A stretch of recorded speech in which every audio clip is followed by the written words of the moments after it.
Impatience is a negative reaction to the present moment. Impatience says, I don't like where I am right now. Patience is appreciation. Patience is recognizing in the moment that I have all the tools that I need and I can just have hope and faith that where I'm going is the right direction. Hello and welcome to the Business of Happiness podcast. I'm your host, Dr. Tarryn MacCarthy, and today is going to be a phenomenal day. Today we are talking about the wealth and abundance in the practice of patience. One of those things that I strive for all the time. And when I strive for patience, I see enormous results. And trust me, this does not come easily to me. I am not a naturally patient person. In fact, one of my superpowers is I take bold action quickly. So I used to always equate that to impatience. Come on, bring it on. I have great dreams. Bring them on. How am I going to make it happen faster? And the next level of success is incorporating patience. It really is. Patience is one of those things that when you can find patience, you can access the parts of you that have so much more power. You can actually manifest greater things than you can when you're impatient. So I'm going to share with you this story. The story is of a cab driver in New York City, possibly the most impatient place in the world. New York City just brings to mind rush, and enormous external stimulus in terms of lights and noises and honking. And a cab driver of all things on the streets of New York is the least patient person.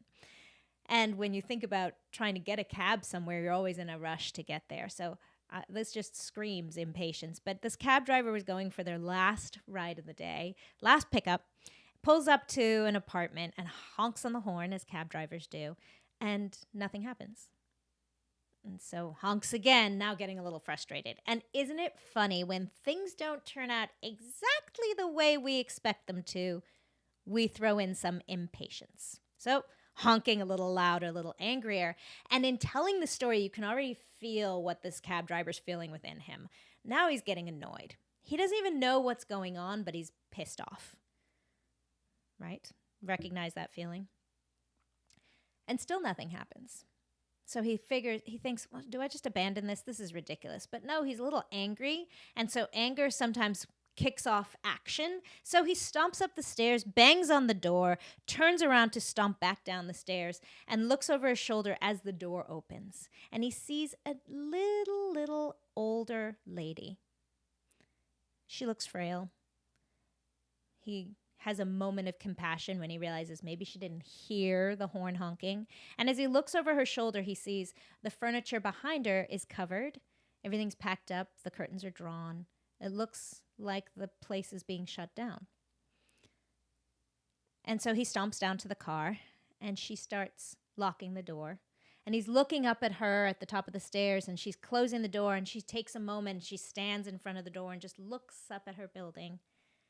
And now she starts taking the stairs one step at a time, holding her bag in one hand and the railing with the other. And now he's getting impatient again. And he opens the car door reluctantly and walks up the stairs and takes her bag from her and stomps down and puts it in the trunk. And she slowly makes her way down the stairs. And when she sits in the car and tells him where she wants to go, she says, "And can you please take the route through the city?" And he says, "Ma'am, that's not the fastest way to go. This will add on so much more time. It's the height of traffic right now." And she says, "Yes, please. Please, let's go through the city. I'm on my way to hospice. I'm leaving my home, and I want one more ride through the city." And of course, this story takes a whole new turn. And as they start taking this drive, she starts pointing out locations and areas that had meaning for her in her life. School where her children attended. A huge building that used to be a ballroom when she was younger. That's now a big warehouse. And after a few turns, after a few stories that she shared with him about her life in the city, he leans over and turns off the meter. And now they start taking more turns down neighborhoods that have meaning to her. And when she suggests a park, they go and drive to the park and sit outside the park for a few minutes and just watch in silence. And as they finally get to her destination 2 hours later, a ride that should have taken 20 minutes, she says, "Sonny, how much do I owe you? You need to be able to afford your living. This is your living. How much do I owe you?" And he says, "No, you've just shared with me your life." And this story is so beautiful because it's a story of love and connection, most certainly. It's a story of presence in the moment. It's a story of acknowledging somebody, another human being, but it's also a story of enormous compassion, of confidence, of strength, and the wealth that he earned in those 2 hours, so much greater than the money he could have earned. Because every time he now drives through the city, he sees it differently. Every time he turns the meter on and adds the urgency for this next ride, he sees it differently. Every little old lady he sees differently. His life has changed. He's found an enormous wealth that he would never have anticipated had he just continued to push through that drive. Patience cultivates so much more in us than just waiting. Patience is so much more than just passing time and allowing time to pass. Patience is acknowledgement of the wealth and abundance in the moment and in the journey. If we think of patience in terms of business models, when you have inspired intentional action, when you have a dream that you're working towards, it's patience that cultivates the confidence to see it through. Patience says, "I know that this is going to work. I don't know how it's going to work. Maybe there'll be twists and turns along the way, but I have faith and hope and trust in the outcome, because either I'll have this outcome or something better." If you're listening to this podcast, chances are you didn't get into business to be miserable. The problem is that people feel that if their business gets busier, if they start becoming more successful, that happiness will eventually set in. But it can actually get worse. This is why I created the Business of Happiness Prosperity Coaching. In this one-on-one coaching, we look at how to redefine success on your terms and re-find the joy and the passion in your dream. Visit me at thebizofhappiness.com and become the happiest business owner you know. Patience offers compassion. Compassion for others, enormous compassion, just like the driver had for his passenger, but also for ourselves in our personal development journey. I mean, we all are striving to be better in relationships, better humans, better in our bodies, taking better care of ourselves, better in our dreams. And having patience is acknowledging that compassion for who we are and where we are along that journey. If we look at the exact opposite, what is impatience? Impatience is frustration. Impatience is disapproval of this moment where we are. Impatience is a negative reaction to the present moment. Impatience says, "I don't like where I am right now, and I need something else." But patience says, "I'm okay with where I am right now, and I'm reaching for something else. I'm being patient for the outcome. I'm being patient because I know that wherever I'm going to arrive there or somewhere better." And you say, well, how's it possible to be patient? Let's say in a weight loss journey. Let's take something that many of us have had experience with. I need to lose, let's say, 100 pounds. How does it feel appropriate to have patience if I've just gained 4? Now I need to lose 104. How do you put patience in there? The thing about patience is it brings us calm. It brings us clarity of the direction we're going in. If we get impatient with ourselves, we start actually doing the opposite of what we intend.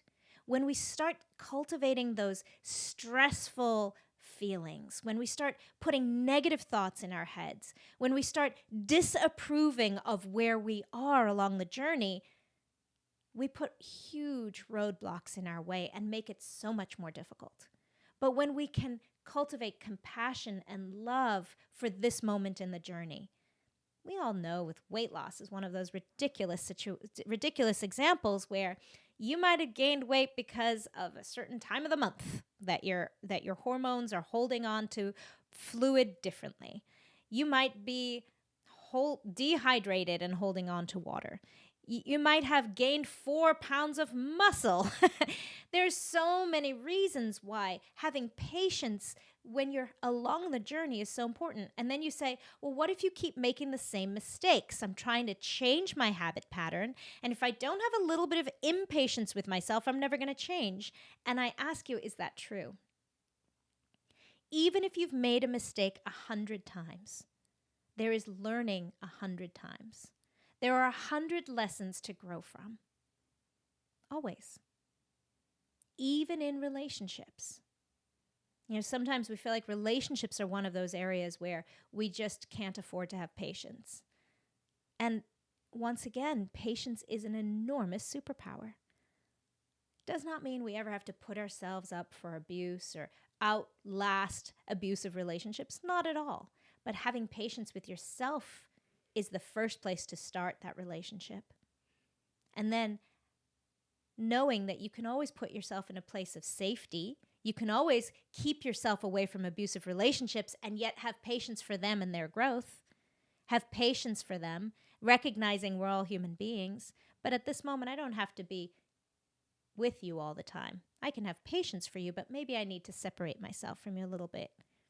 See, impatience is a demanding of people to change when we have no ability to do so. We have no control over events in the world. We have no control over other people's reactions. Patience cultivates compassion and love. Patience also with ourselves in terms of our growth. Patience is forgiveness. Patience is appreciation. Patience is recognizing in the moment that I have all the tools that I need and I can just have hope and faith that where I'm going is the right direction. And I can enjoy the journey along the way. So, where can you practice patience in your life? Where do you need that? I'm guessing number one is with yourself. That's what I've learned. Anytime I want to make changes in my life, I start with myself. I have to. I have to learn to cultivate these skills with myself because I'm the only one inside my own head and inside my own heart. Patience with your thoughts. Recently I've been talking a lot about how we get to choose our thoughts, how we get to choose our emotions. And that feels sticky for many people. I had someone send me a message and say, easy for you to say because you don't have an addiction and, it's not hard for you to change your perception. And what I want to say is, I've been there. I have had an addiction. I struggled for many years to end my addiction with alcohol. And now, 6 years sober, I can tell you it gets easier. But I know what it's like to have impatience. Before I stopped drinking, I think for about 5 years I was in a journey. I tried everything. And looking back now during those 5 years of learning and cultivating the strength to stop drinking, I really learned a lot. I learned so many new skills. I was opened up to so many new techniques. So much of what I teach on this journey, what I share with you on this podcast, came from those 5 years of struggle. If I look back now, I wish I could have granted myself patience. Oh, and it was hard because every morning when I woke up and remembered that I'd been drinking the night before and failed again, it was so hard to have patience with myself. So hard. Because every morning I felt like a failure. Every morning I beat myself up. I look back now and I see the enormous wealth of that time. I wish I could go back in time and give myself that gift of patience. I wish I could just remind myself that every step along the journey has importance and has new lessons. I wish I could give that beautiful younger version of me a little bit of compassion, as I do for this listener who sent me that message, because I know what that feels like. I know that patience feels difficult to reach for. I know that the idea of choosing new thoughts feels difficult. Patience doesn't say it's easy. Patience just says it's worth it.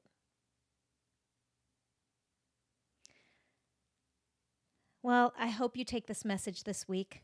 I hope you think about your days a little bit differently.